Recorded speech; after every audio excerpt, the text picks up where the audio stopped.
Pandemia do coronavírus e, em particular, as medidas que foram tomadas um pouco por todo o mundo para tentar conter essa pandemia num nível que fosse gerível pelos serviços de saúde, teve um impacto generalizado em todos os domínios da nossa vida coletiva e teve também um impacto importante nas condições de funcionamento das democracias.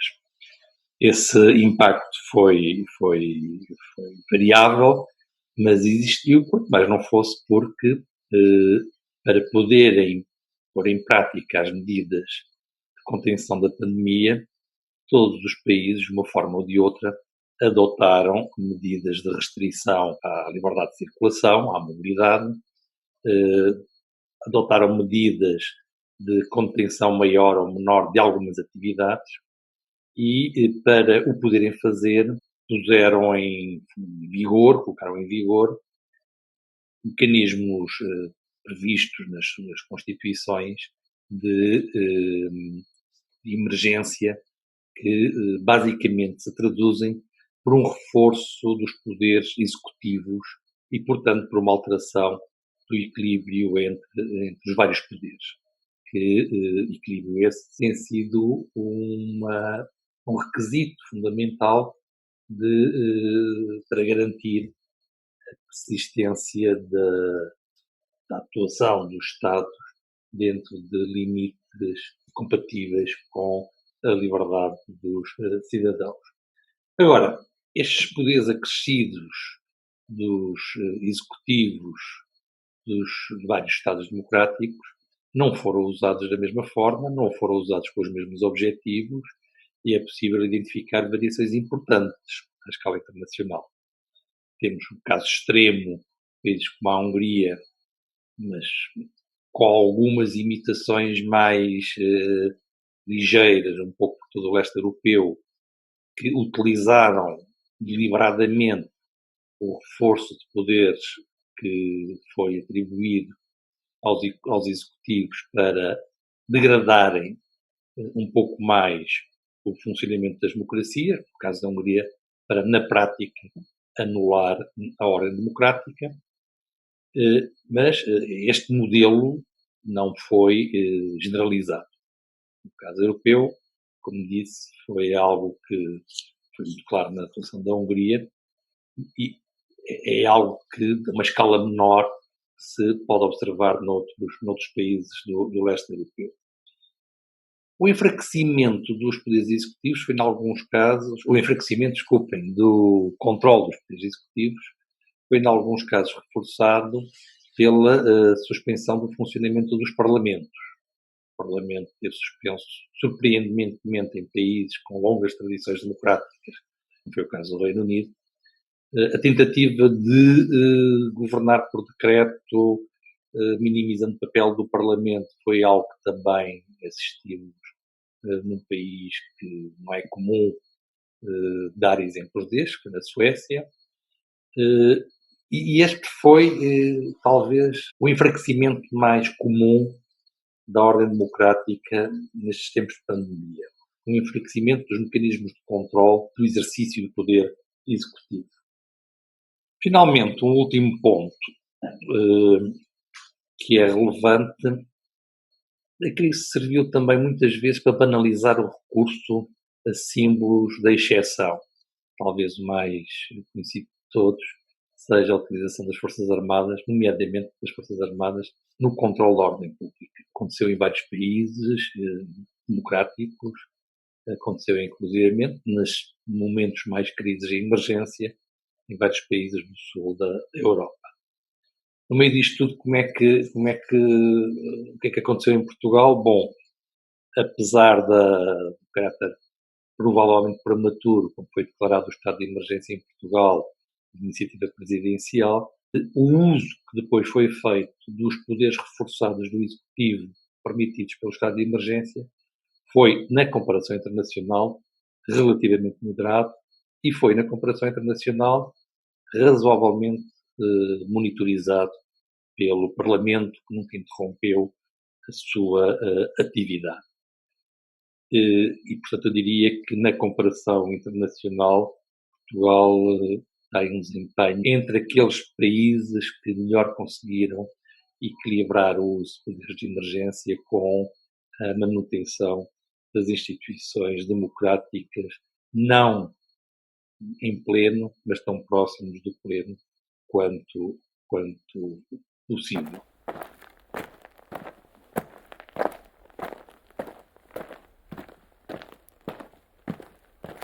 Nós temos alguns exemplos históricos que são suficientemente claros para permitir, seja legítimo, ter algumas apreensões. Lembremos, nomeadamente, daquilo que aconteceu com algumas medidas de suspensão de direitos no caso de suspeitos de terrorismo, que foram introduzidas no pós-11 de setembro de 2001 nos Estados Unidos e que se mantiveram praticamente inalteradas até hoje. Mas aquilo que é o desafio principal que talvez se coloque hoje às sociedades democráticas no pós-crise, em consequência desta crise, é a tentação por algumas das características do autoritarismo de base tecnocrata que é exemplificada à escala mundial pelo regime chinês. Há uma espécie de sedução hoje por soluções de grande eficácia com suporte tecnológico que o governo chinês tem posto em prática nos últimos tempos e que foram parcialmente adotadas por regimes democráticos asiáticos, como foi o caso da Coreia, de Taiwan, e um regime não tão democrático quanto isso, Singapura. Esta sedução pela eficácia na ação pública, nomeadamente em situações de crise, é sobretudo a sedução pelos meios de vigilância eletrónica permanente dos cidadãos, meios que na crise foram usados para fazer a vigilância das redes de contactos, do tracing, da geolocalização das pessoas infectadas, mas que, como dizia, lembrando o que aconteceu na sequência do setembro de 2001, uma vez introduzidas, demoram muito tempo a remover, porque são sempre úteis. Hoje porque há uma epidemia, amanhã porque há uma catástrofe, depois da manhã porque há um terrorismo, e assim sucessivamente. É uma sedução perigosa, nomeadamente porque os meios para pôr em prática essa sedução estão aí, já existem. Nós vivemos numa era em que a base tecnológica do totalitarismo está plenamente desenvolvida. Falta simplesmente usá-la. Este é talvez o problema principal sobre o qual nós devemos manter uma atenção permanente nos tempos mais próximos. Em Portugal, o problema foi levantado e teve os seus defensores, quer no setor privado, quer no setor público. O grande problema do descontrole em termos de monitorização cívica, do uso das tecnologias de vigilância, é colocado quando se cruzam os poderes públicos e os poderes privados no uso dessas mesmas tecnologias. As tecnologias de vigilância são hoje usadas para além daquilo que a lei deveria permitir já por entidades privadas, mas as consequências mais complicadas, mais problemáticas desse uso requerem a intervenção do Estado. E, portanto, quando se cruzam Estado e privados na utilização das tecnologias de informação, os riscos para a democracia passam a ser muito elevados. E a tentativa desse cruzamento foi algo que nós assistimos em Portugal, embora felizmente com uma reação clara que a inviabilizou, pelo menos para já.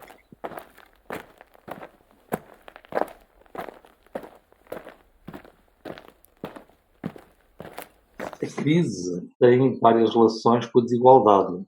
A primeira desigualdade é entre a crise sanitária, isto é, entre a pandemia, entre a vulnerabilidade à pandemia e a desigualdade. Não somos todos iguais na vulnerabilidade à doença, em geral, não somos todos iguais na vulnerabilidade uma pandemia como aquela que nos assolou. De qualquer forma, aqui convém não ser muito relativista. Há uma diferença fundamental na vulnerabilidade à pandemia entre países que dispõem de estados sociais baseados no princípio de universalidade no acesso aos cuidados de saúde e os países nos quais, por mais democráticos que sejam, os princípios de universalidade não existem. E, portanto, a vulnerabilidade à pandemia é uma coisa num país como os Estados Unidos, onde há já dados que mostram que grupos mais vulneráveis, mais excluídos, mais discriminados, com menos recursos económicos, foram desproporcionadamente afetados pela pandemia e, apesar de tudo, menor em países como Portugal ou como os países nórdicos, em que o acesso aos bens de saúde está universalizado numa base de gratuidade. No caso português, é de reforçar o facto de esse acesso poder estar limitado em situações de permanência ilegal no país, mas até isso ter sido removido nesta fase através daquela que foi a intervenção que provavelmente melhor compara Portugal com outros países na resposta à crise, que foi a legalização temporária de todos os requerentes de estatuto de imigrante ou de asilo que não tinham a sua situação regularizada no país e que, por isso, podiam ser quer afastados do acesso a serviços de saúde, quer, mais relevante, porque a primeira era pouco provável, quer os apoios públicos concedidos àqueles mais afetados pela crise económica que se gerou com a resposta à pandemia. É neste âmbito da crise económica gerada pela resposta à pandemia que o problema das relações entre desigualdade e crise é mais grave. É mais grave porque na resposta à pandemia as desigualdades não foram mitigadas, foram, em algum sentido, reforçadas. Foram reforçadas desde logo as desigualdades perante o risco, em trabalho intelectual e trabalho manual. Não é possível ter milhões de pessoas confinadas em casa se não houver quem trabalhe, para garantir o fornecimento de bens alimentares, para garantir o funcionamento das infraestruturas de eletricidade, de gás, de água, de esgotos, sem garantir o transporte das mercadorias que asseguram o funcionamento dos supermercados e de todas as lojas de produtos alimentares. E, portanto, esta foi um primeiro nível de desigualdade. Desigualdade perante o risco numa situação de pandemia. Assistimos também a um reforço das consequências negativas da crise nos setores em que a desigualdade já era maior antes da crise. Em particular, a desigualdade no mercado de trabalho, os setores com uma inserção no mercado de trabalho mais precária, mais temporária, mais degradada, foram os primeiros a ser afetados pela onda de desemprego e de falências que o confinamento de grande parte da população provocou necessariamente. O problema do emprego vai ser um problema fundamental no pós-crise. No pós-crise, o modo como conseguirmos resolver o problema do emprego não vai ser fácil de resolver num país como Portugal, porque uma boa parte do desemprego ocorreu em setores que tinham permitido, pelo seu desenvolvimento, acelerar a saída da crise anterior. A maneira como resolvemos o problema do emprego vai determinar a evolução das desigualdades nos tempos mais próximos. E a propósito da desigualdade perante a crise, quer no plano da partilha dos riscos, quer no plano do emprego, é possível que assistamos a muito curto prazo na multiplicação de discursos sobre as diferenças entre público e privado, entre precários e instalados, muitas vezes feitos com o intuito de reduzir ao pior destes estatutos aqueles que estão na melhor situação. É, de qualquer forma, um discurso que pode fragmentar a ação coletiva, as condições de ação coletiva em geral, e nesse sentido é um discurso que enfraquece a democracia indiretamente através da redução da capacidade de fazer ouvir a sua voz perante os poderes públicos. Só para terminar, uma referência muito rápida, porque o assunto já foi tratado nesta iniciativa, o problema da desigualdade escolar. Não só estamos num momento de reforço das desigualdades, como podemos estar num momento de reforço da reprodução dessas desigualdades. O ensino à distância não é compatível com a missão da escola pública, nomeadamente num país com uma população adulta com baixos níveis de qualificação como Portugal. Em Portugal, o ensino à distância representa devolver às famílias e, portanto, às heranças familiares as oportunidades de prosseguimento de estudos para uma boa parte da nossa população jovem.